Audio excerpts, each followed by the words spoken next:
Hi, it's me again with CorelDraw tips and tricks. I'm going to show you how to draw something like this so easy by combining things. So what we're going to do, we're going to take an ellipse.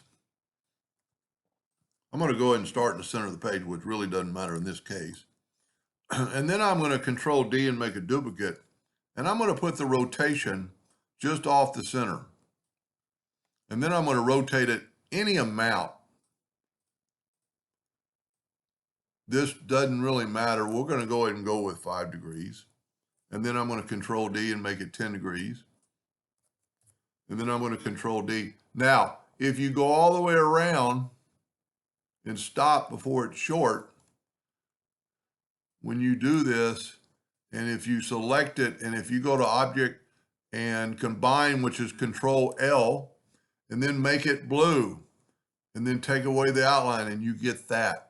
I mean, really super fast. Now, if we would have gone, let me just leave that and let's start over. You don't have to do the whole thing, or you can actually go more.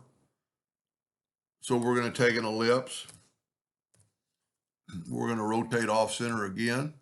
But this time we're going to go past the center, and I'm not going to worry about the angle because I don't want it to be perfect anyway. But this time I'm going to go past my stopping point and keep going, but then stop about right here.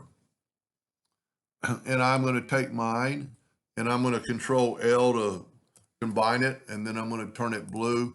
And now look what you get. You get an off kiltered pattern. Pretty cool. Anyway, I hope that helped a little bit. Thank you for watching.